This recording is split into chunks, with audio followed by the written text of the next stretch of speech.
पहली याद अगर हम सोचेंगे तो वो स्कूल की किताबों में ही थी, स्कूल के वक्त ही थी कि जब उसके बारे में हम पढ़ते थे और हमें सिर्फ मेमोराइज़ करना पड़ता था। अ, लेकिन वो बहुत बहुत ही इन्फॉर्मेशन बहुत सीमित थी, इतनी ज़्यादा इन्फॉर्मेशन थी नहीं उसमें। तो कई साल बाद जब हम कॉलेज में आए और फिर हम म्यूज़ियम में गए देखने, तो म्यूज़ियम में एक सेक्शन में हमने ये सब आर्टिफैक्ट्स देखे। तब वापस याद आया कि अरे हाँ, ये सब हमने जो प्रीस्ट हेड है या ये जो क्ले डॉल्स हैं या सील्स हैं, ये हमने स्कूल में पढ़े थे। और फिर जब मैं भुज गया लगान की रेकी के लिए, तब मैंने धोलावीरा की एक्सकवेशन साइट देखी और पहली बार I walk through the entire excavation and first time I got the impact of what this civilization probably could have been.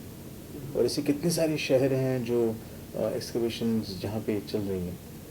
तो तब मुझे लगा कि हम हमेशा फिल्में देखते हैं ग्रीक संस्कृति की या इजिप्शियन सभ्यता की, और हमें बहुत अच्छा लगता है, पूरी दुनिया देखती है और कहती है कि व्हाट सिविलाइजेशन दीज वर, लेकिन हमारी सिविलाइजेशन पे कभी फिल्म नहीं बनी है।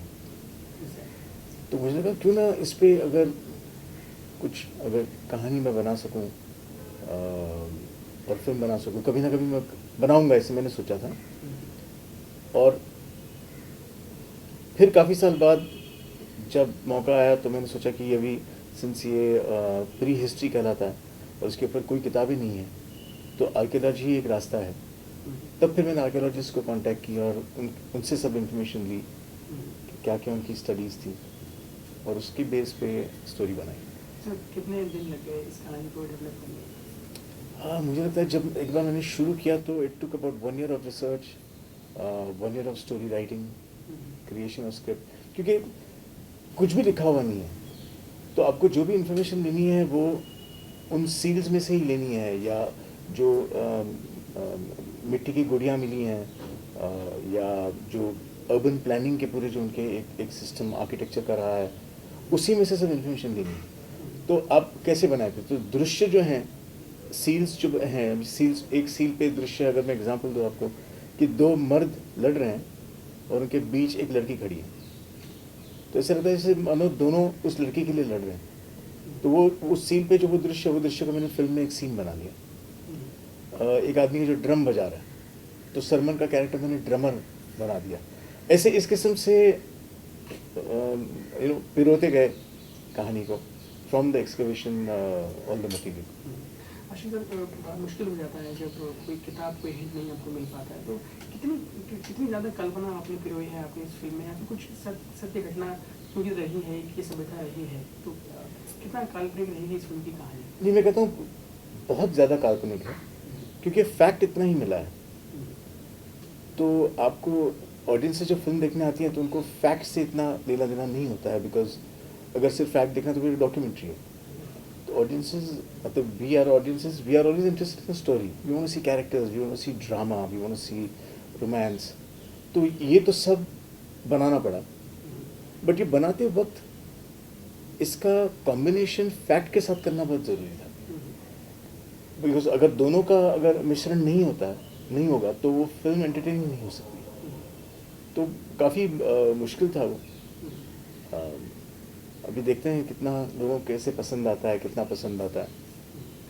आशीष सर, क्योंकि जब भी किसी नई कहानी पे काम किया जाता है तो जो निर्देशक होता है उसका एक सेट ऑफ माइंड बिल्कुल अलग रहता है। तो आप किस तरीके से बिहेव करते थे घर में, या फिर लोगों से बात करते थे, लोग दोस्तों से मिलते थे, या सिर्फ जो रिसर्चर्स थे उनसे ही आपका मिलना होता था? किस तरीके से आपकी लाइफ हो गई थी?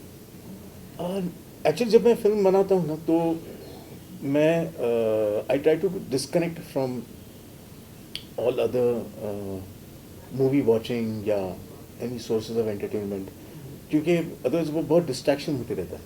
तो मैं कोशिश करता हूँ कि जो फिल्म कर रहा हूँ उसी पे कॉन्स्टेंटली ध्यान दूँ, उसके पहलू जो हैं अलग अलग वो पढूँ, उनके बारे में उनका अभ्यास करूँ। बिकॉज स्क्रिप्ट की डिटेलिंग में चाहे वो कॉस्ट्यूम हो, चाहे वो म्यूज़िक हो, साउंड हो, प्रॉपर्टी हो, इतने सारे डिपार्टमेंट्स हैं कि हर एक का एक रिसर्च करना बहुत ज़रूरी है। बिकॉज वो रिसर्च जब तक मैं नहीं करूँगा तब तक स्क्रिप्ट में नहीं आ सकता वो। तो वो सब करते वक्त I try and focus only on that. I don't थोड़ा सा डिटैच हो जाता हूँ. करना पड़ता है I think, because I like functioning with that. Sir जो जो इंडस्ट्री में आपके बेस्टी हैं, जो आपके वेल विशर्स हैं, जो आपके बहुत क्लोज हैं, जो आप कुछ लिख रहे होते हैं, तो वो टॉपिक या फिर वो लिंक आप उनको बताते हैं कि ये चीज़ कैसी रहेगी अगर मैं इसको कुछ करूँ, या फिर सारा दारोमदार आपके ऊपर होता है, एक दायरे में आप बंद हो जाते हैं? नहीं, मैं पूरा ड्राफ्ट जब तक मैं ख़त्म नहीं करता ना, मैं शेयर नहीं करता हूँ. बिकॉज पहले मेरा ये जानना बहुत ज़रूरी है मेरे लिए कि क्या कहानी का रुख जो है, जहाँ से शुरू हुई है जहाँ पे जाके एंड करनी है, क्या वो करेक्ट है. और मोहनजोदारो के केस में जो आर्कियोलॉजिस्ट को मैंने इनवाइट किया था, 6 आर्कियोलॉजिस्ट से, एक यूएस से था और बाकी 5 यहाँ के थे. तो उन सब से जब मैंने इन्फॉर्मेशन ली उसके बाद मैंने स्क्रिप्ट लिखी और उनसे अप्रूवल्स ली उसमें. बिकॉज इन्होंने जब इतनी ज़िंदगी दी है एक्सकवेशन साइट्स पे, तो उनका एक व्यू पॉइंट मुझे लाना था फिल्म में. तो स्क्रिप्ट जब उन्होंने पढ़ी तो उन्होंने रिएक्शंस दिए कि ये इसको थोड़ा चेंज कर दीजिए या उसको थोड़ा चेंज कर दीजिए, ऐसा हम नहीं कह सकते हैं या ऐसा हम कह सकते हैं. वो सब चेंजेस किए, उसके basis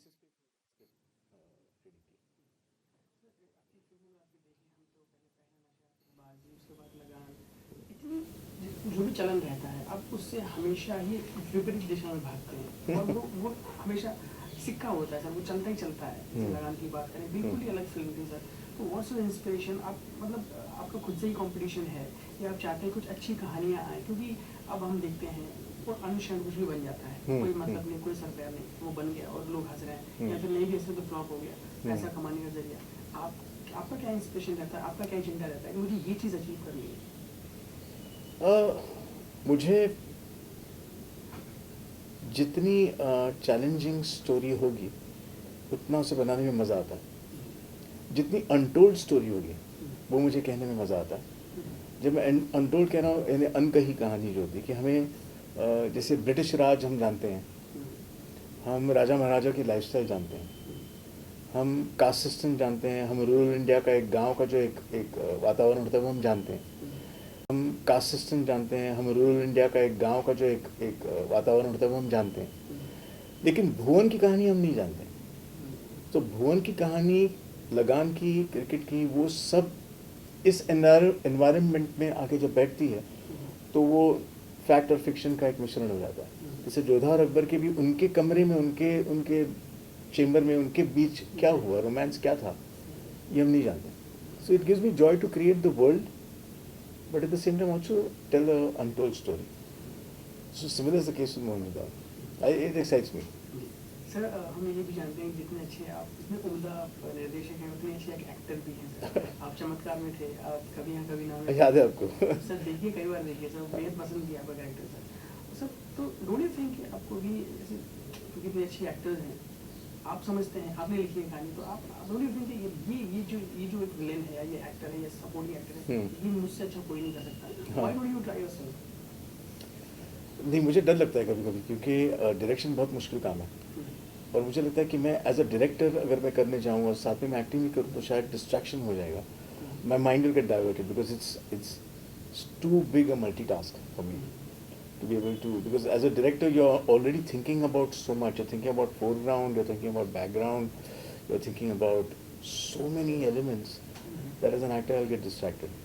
So I have a temptation, but I keep it down. अगर सर प्लीज़ ये भी बताइए कि क्योंकि आपको लगता है कि मैं कप्तान हूँ और मुझ पर ज़्यादा रिस्पॉन्सिबिलिटी है, तो कुछ और चीज़ों में मैं ना उलझूँ. अगर मैं जानना चाहूँगा आपसे कि लगान में अगर कोई रोल आप करना चाहते तो वो कौन सा होता है, या फिर अगर मोहनजोदारो में करना चाहते तो वो कौन सा होता है? अच्छा, लगान में जो रोल मुझे करना था, मेरे माइंड में था, वो था अर्जुन, जो ब्लैकस्मिथ है. जो कील होते हैं. हाँ. फिर मुझे लगा कि नहीं, अर्जुन तो बहुत ज़्यादा सीन्स हैं, ये मैं नहीं कर पाऊँगा. तो मैंने कहा ठीक है, मैं कौन सा रोल करूँ. फिर मेरी निगाहें पड़ी जो लगान आके अनाउंस करता है, राजा का आदमी घोड़े पे, तो वो वाला करता हूँ. कुछ 2 ही लाइन है और मैं अच्छी तरीके से कर पाऊँगा, निकल जाऊँगा. फिर मैंने देखा कि नहीं, उसकी इंटेंसिटी कुछ अलग ही है. एंड वो सीन इतना इम्पोर्टेंट है कि उसमें अगर मैं आ गया तो शायद डिस्ट्रैक्शन हो जाऊंगा, कि लोगों को अगर लगा कि ये तो फिल्म का डायरेक्टर है तो डिस्ट्रैक्शन हो जाएगा। मैंने वो भी छोड़ दिया। तो ऐसे कांस्टेंट अट्रैक्शंस होते हैं रोल करने के, लेकिन till now I haven't, maybe I don't know, maybe in the future I will. Sir जानना ये भी चाहते हैं कि लगान आपके नाम से ऐसे जुड़ गई है जैसे एक आपका ही एक अक्स है लगान। तो सर इस बात की आपको खुशी होती है कि किसी भी प्रोजेक्ट के बारे में के साथ साथ लगान की भी बात की जाती है, या फिर कोई दुख होता है? मैं बात कर रहा हूँ इस चीज़ की और लगान फिर से सर कैसा एक माइंड सेटअप रहता है? नहीं, मुझे मेरी हर फिल्म बहुत पसंद है, बिकॉज हर फिल्म एक बहुत बड़ा एक्सपीरियंस रहा है। तो इट्स लाइक हम कहते हैं ना, जब टीनेजर आप बने तो आपका वो मोमेंट क्या था, जब आप 18 साल के हुए तो तब मोमेंट क्या था, 21 साल के तो मोमेंट क्या था, वोटिंग का मोमेंट क्या था। एक ऐसे एक माइलस्टोन्स है हमारी ज़िंदगी के। वैसे ही मुझे मेरी हर फिल्म एक माइलस्टोन है मेरी लाइफ की। तो चाहे वो पहला नशा हो या बाजी हो या लगान, अब जितनी बार बात करेंगे मुझे मज़ा आएगा और उसके बारे में मैं बहुत सारी बातें बता भी सकूँगा। I like revisiting the movies that I made. अगर सर क्योंकि एक निर्देशक इंसान भी होता है सर, और कई डैड ब्रदर एक्सेट्रा एक्सेट्रा, तो when did you cry last time, और किन चीज़ों पे आप रो पड़ते हैं और क्या चीज़ आपको इमोशनल कर देती है? नहीं, I think I cry most in movies. An intensely dramatic scene or an emotional scene brings out tears in me. It's during a movie watching experience. Sir क्योंकि इतनी एक बेहतरीन फिल्मों का तांता लगाया है सर आपने, लोग सीखते हैं आपकी फिल्मों से। कितने चेंजेस आए हैं आपने एज एन ह्यूमन बीइंग, पहला नशा से लेके मोहनजोदड़ो तक? क्या एक्सपीरियंस काम आता है पहली फिल्मों का, या फिर हमेशा ही आप अपने आप में कुछ नया ढूंढते हैं? किस तरीके की? नहीं, मैं सोचता हूँ कि पहली फिल्म आप करते हैं या जो भी आप फिल्म करते हैं, आप उसका एक्सपीरियंस अपनी अगली फिल्म में ले जाते हैं and you mature with every film. A creative person matures with every work that he does. So what you lose is innocence. So with every film you keep losing your innocence. So today I feel I'm not the same guy who made Lagan, because I have now matured a lot. Today if I have to do Lagan, it would be a very different film. So I think